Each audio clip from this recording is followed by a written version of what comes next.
You will never be what I am. Simulate me, wretch. Calculate the permutation of my divinity.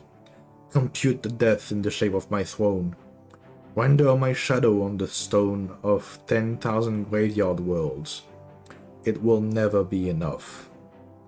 I hold the tablets of ruin. I speak to the deep. Not with a galaxy of thinking matter could you encompass me. Behold. Unknown, enigma, shortfall. Abort, halt, abort. And this is where Oryx takes Coria.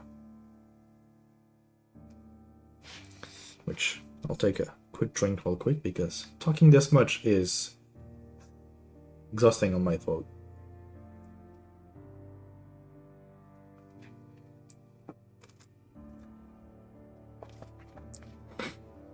Verse 5.1. End of failed timeline. By now, Coria knows it can't win. There's something pathological about the world inside Oryx's ship. It resists analysis with hot, dead spite. And Oryx himself, he's irreducible. He refuses to obey Coria's simulations. He crashes around, sowing chaos. He grabs subminds and compromises them with some kind of ontological weapon. Paracausal systems. Very problematic. Coria's trying the outrageous tactics it evolved in the Hive Manifold. But even on those terms, Oryx is strong. So strong. Coria won't be able to protect its gates much longer. The closest Coria got to a simulation of Oryx is a best guess bootstrap. It's wrong. Coria's sure of that. It's Oryx minus the symbiote organism, minus the wings and morphs, minus the weapon, minus the power. No good for anything. Coria manifests the simulation anyway, just to see what happens. Taken King marches on Coria's Hydra hull, armed with blade and magic, cloaked in ancient cloth, and the universe wails in horror around him. Coria's physics models and toy worlds choke and crash. Coria observes, alert and attentive, as a single quark splits on the tip of Oryx's sword. From within the Hydra hull, Coria's tiny, not Oryx, speaks. What are you? It says. It's manifesting terror and awe. Oryx's eyes blaze with a curiosity that is entirely isomorphic with hate, with voracious hunger. Aurash, he says in his eye of language. You've made me as I was. You've made a tiny Aurash. Huh. Coria updates the simulation's name. Aurash is curious. You're me? You're me as I become? Oryx kneels. His blade is on his left shoulder. Coria is firing every available weapon at him, but his walls don't break. He looks into Coria's sensors through the hammering fire and he says, Child, I have everything you wanted. I am immortal. I know the great secrets of the universe. I have scouted the edges of the darkness, and I have chased the lion god down galactic arms and a howling pack of moons. In my fist I carry the secret power will rule eternity. In my worm I bear the tribute of my court and of my children, the Hope Eater, the Weaver, and the Unraveler. And with this tribute I smash my foes. I am Oryx, the Taken King. I am almighty. Coria samples the Tyox intelligence received from the Ecumene Gate. There are useful names. It feeds them to the simulation. What about your sisters? Aurash asks his future self. Sathona, Zero, are they with you? The Taken King's fangs glint. That sound might be a laugh or a hiss. Coria shuts down its weapons and puts all its spare resources into sending telemetry to the Greater Vex. There will be points in space and time where this data is vital. There will be great projects undertaken in the study of this ontological power, this throne space. Where are my sisters? Arash shouts. What have you done with my people? What have you done? But Oryx's fist is full of black fire, and the next thing Kuria sees is a light like stars. Which is where Oryx took Kuria and turned her into one of his taken.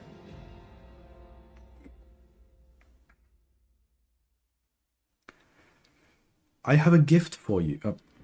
Verse 5-2. Strict proof eternal. I have a gift for you, says Oryx. Savathun, Witch Queen, looks at him with dry weariness. Is it the sword logic I need to go into the deep and take your power for myself? Their echoes move among the war moons, walking together on the hull of a 2,000-year-old warship. Savathun's fleet has assembled here, in preparation for an assault on the Gift Mast. The deep is headed that way, on the trail of its prey, and the hive will be its vanguard. It's a Vexa captured. Kuria, blade transform. It made an attempt to puncture my throne. I thought you might enjoy studying it. Oryx pauses, digesting with a bond of lineage that he can feel Crota killing worlds and worlds away, and it tastes like sweet fat. Kuria contains a Vex attempt to simulate me. It might generate others. You, perhaps, or Zivurath. I've left it some will of its own so it can surprise you. I suppose it will blow up and kill me, Savathun grouses. Or let the machines into my throne, where they'll start turning everything into clocks and glass. If it kills you, then you deserve to die, Oryx says with a quiet thrill, a happy thrill, because it is good to say the truth. I don't have a strict proof yet, you know. Savathun strokes the void with one long claw, and space-time groans beneath her touch. This thing we believe, that we're liberating the universe by devouring it, that we're cutting out the rot, that we're on course to join the final shape, I haven't found a strict eternal proof. We might yet be wrong. Oryx looks at her, and for a moment, just a moment, he is not nostalgic. He is sentimental. He thinks, imagine the years behind us. The things we've done. And yet being old doesn't feel like a scar, does it? It hasn't left me dull. I feel alive. Alive with you. And every time I step back into this world from my throne, I feel like I'm 2 years old again, at the bottom of the universe looking up. But he says, Sister, it's us. We're the proof. We the hive. If we last forever, we prove it, and if something more ruthless conquers us, then the proof is sealed. She looks back to him with eyes like hot needles. I like that, she says. That's elegant. Although, of course, she has had this thought before. Verse 5-3. I'd shut them all in cells. Pray and sacrifice, uttered by Zivurath, god of war. Harmony. When the traveler passed across Harmony, it lied to the orbits of 10 worlds. Now they orbit the black hole. The traveler lied to the accretion disk so that it would give warm light to these worlds. The gift mast. When the traveler left Harmony, it made a monument out of the black hole's polar jet. In the jet, there is a hollow mast, which sings in radiance. This is the gift mast, and we will devour it. We will eat the sky out of it. We will snap it like a bone. The Harmony sting. The Harmony have weaponized the Dead Star. They can stimulate the accretion disks to fire relativistic plasma jets. We will take the sting. We will use it to burn their worlds. I will grant one temple in tribute to the first ascendant to kill a world. Oryx, I will have the gift mass to feast on. I will have it first. I am Xivu Arath, and all war is my temple. Beware the daughters of Oryx, for they make and unmake with ease. Savathun, the deceitful sister, will be distracted by Arcana in the Song of the Black Hole. Treat her brood with contempt.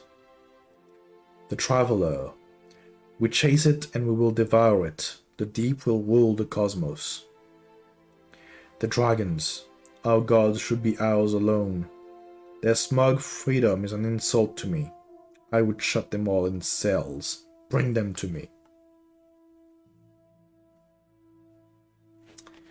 Verse 5-4, the Gift Mast. It towers above the star system like a monument to treason.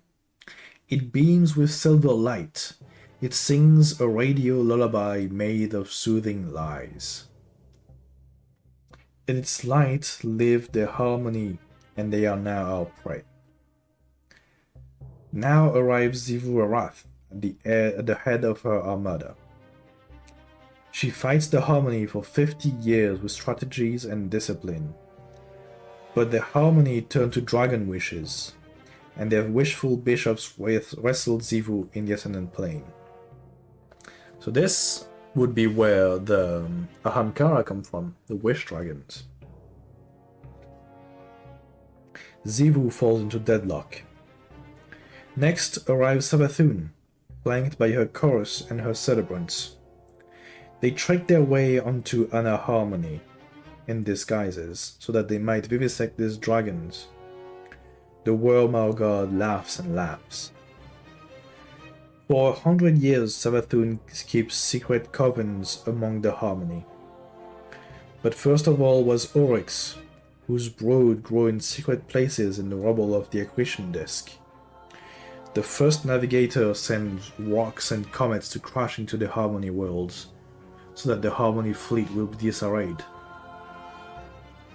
He sends Cedars to infiltrate the Harmony world with his broods. Here, at the center of the 5th book of the Hive has grown so mighty that it has made the annihilation of all false life routine. Xivu Arath kills the wishful bishops, and Savathun achieves some secret purpose. At Oryx's court tears down the gift mast. The Harmony people wail in terror, and they throw themselves into the silver lakes of Anna Harmony to drown. Come, saith Oryx, eat the gift mast, for I am a generous god. Of its pieces, I claim only 2 out of every 5. The mast is full of the light of the traveler. It is full of the marrow taste of sky. All who eat of it are filled with the ecstatic certainty that they serve a great and necessary purpose. Then saith Savathun, Siblings, listen. We must part ways a while, so that we may grow different. She flies her war moons into the black hole. Her throne world becomes distant. Saith Xivu Arath, King Oryx, you take up too much space. Your power constrains too many choices. I must go away from you. She flies her war moons away into the night. Her throne is barred shut. Then Oryx was alone. He spent a while in thought. All those thoughts are recorded here.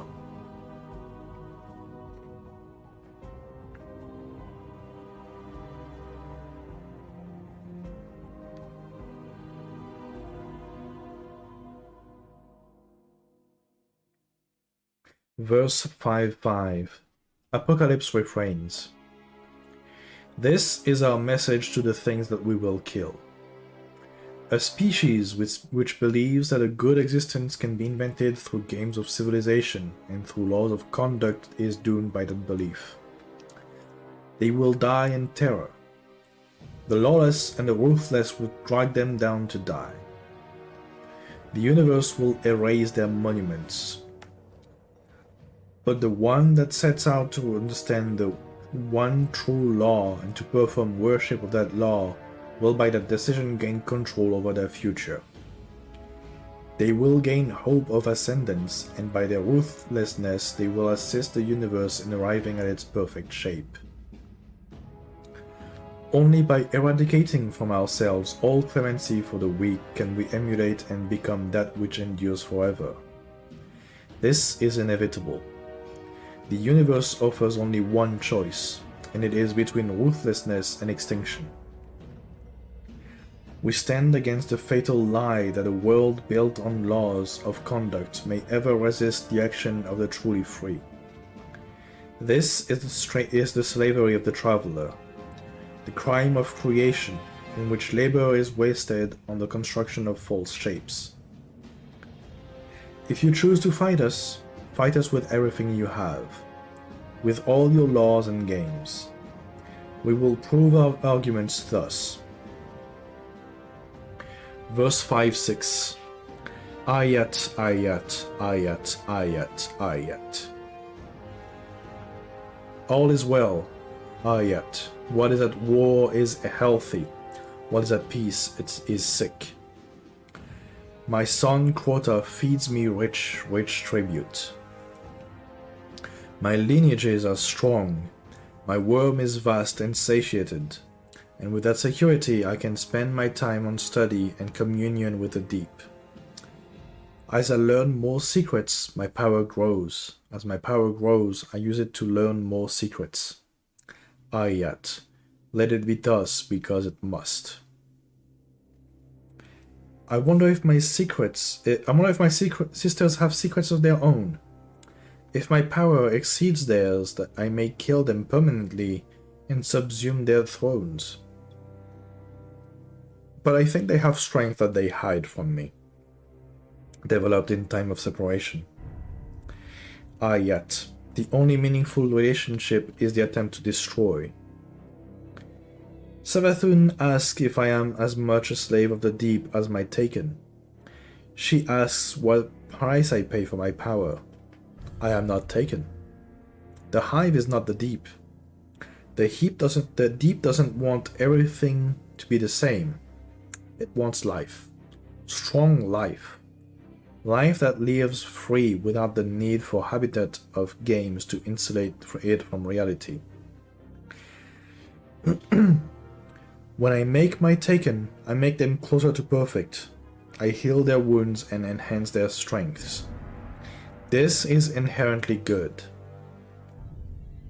Yet, the only right is existence. The only wrong is non-existence. I am Oryx, the first navigator, the Taken King. Yet, let me be what I am, because to be anything else would be fatal.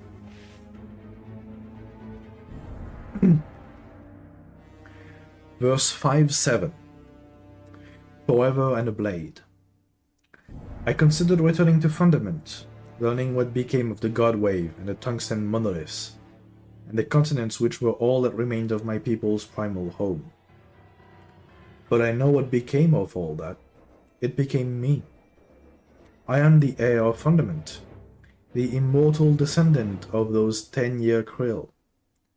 I asked the question, how can we live in the universe long enough to understand it?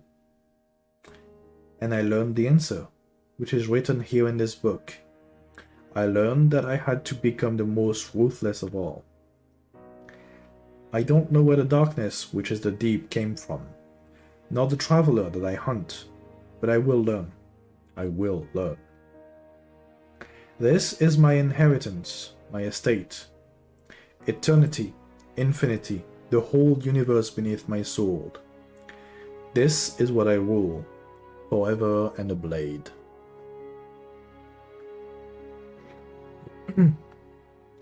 Verse 5-8. Worm food. What will happen if I die? It suits me to consider this, for I am a great ally of death. My daughters study the quiddity of death. My son practices the inhabitation of death. And my great work is, in Ultima, to become synonymous with death, to die, and in that dying, live, so that if the universe comes to nothing, then I will be a part of that nothing.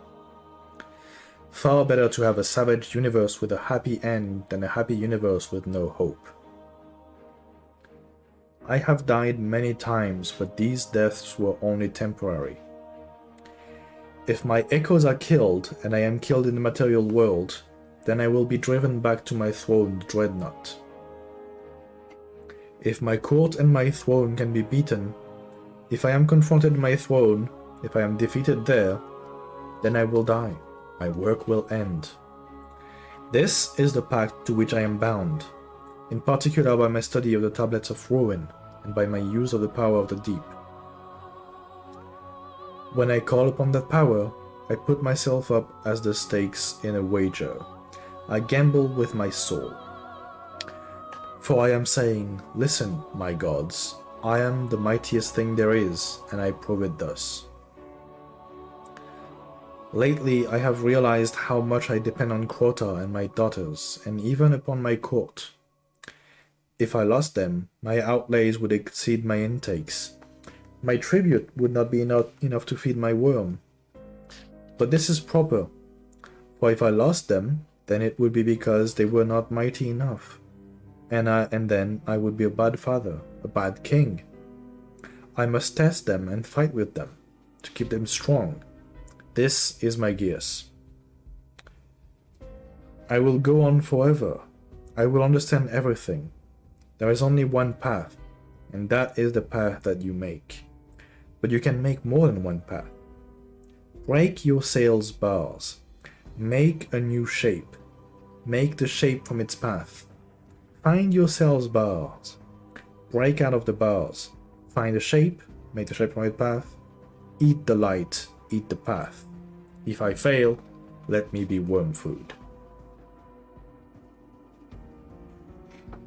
Verse 5-9.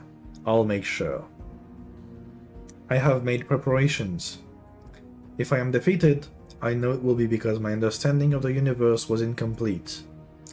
I failed to anticipate some strategy, some nemesis. Perhaps Theox if she still lives.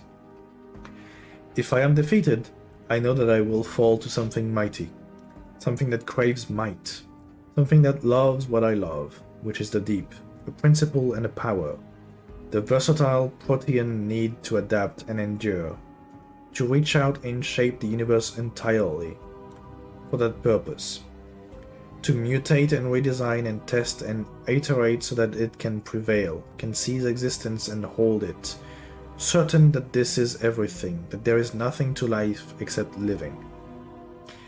And it has two faces, yet it is one shape. One face is the objective, which is obvious, and the other face is that will sacrifice things and ideas for a single mission.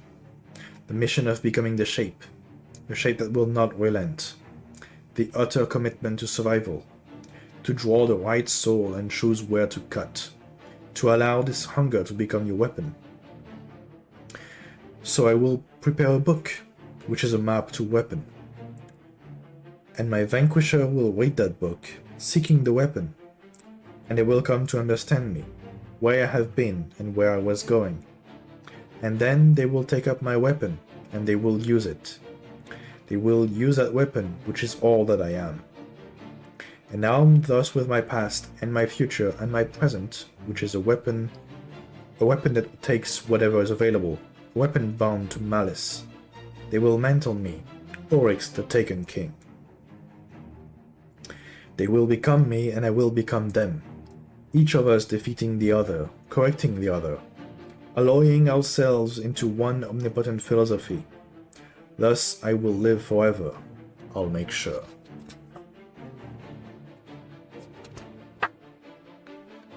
Then we enter chapter 2, which is the Burden of Light, which is about the last word and thorn, which if you're interested in hearing about those, there actually is a video saved on the channel in the highlights where myself, Morgan, Cass, and our friend Michael, we did actually a whole reading of the lore of Thor and the Last Word.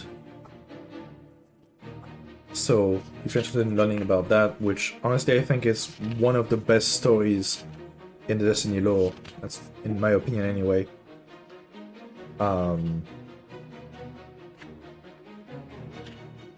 Honestly, I definitely recommend it.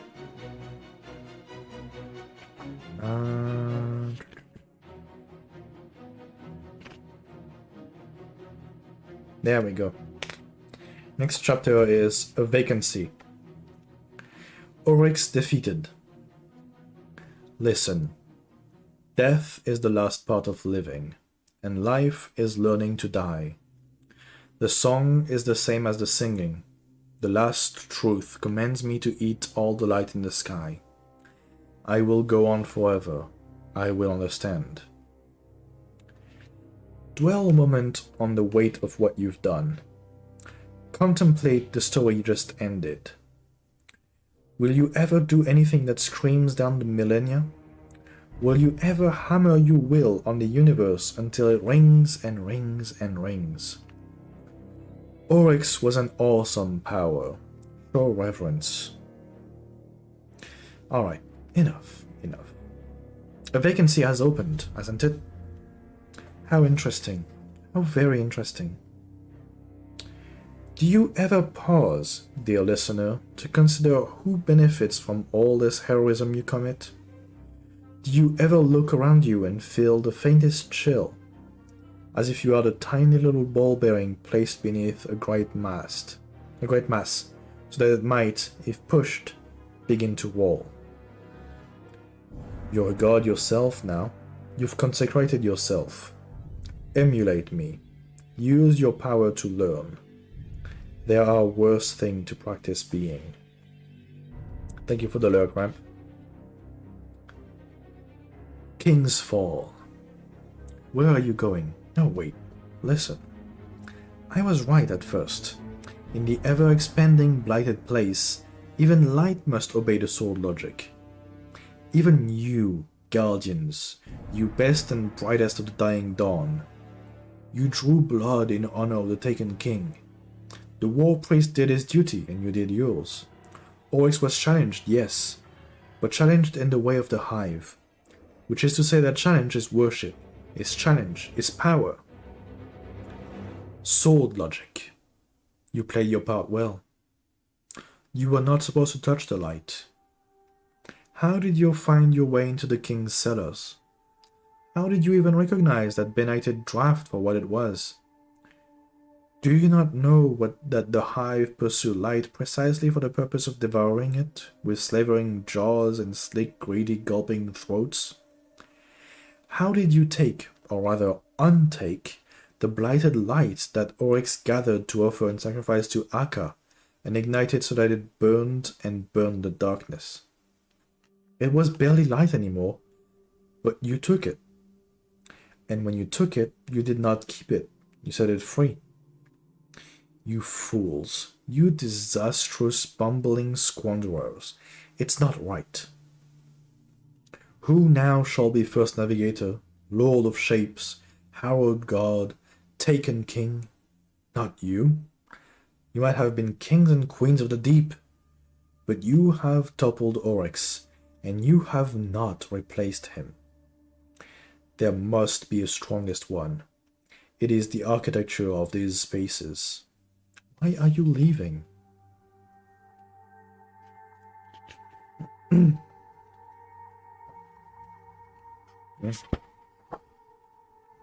that is Volume 1 of the Grimoire Anthology of Destiny. The story of the Hive. I might make another goal at some point, because I have Tome 2 behind me over here. I don't remember. I think it talks about the Elixni, which is also a very interesting species to learn about.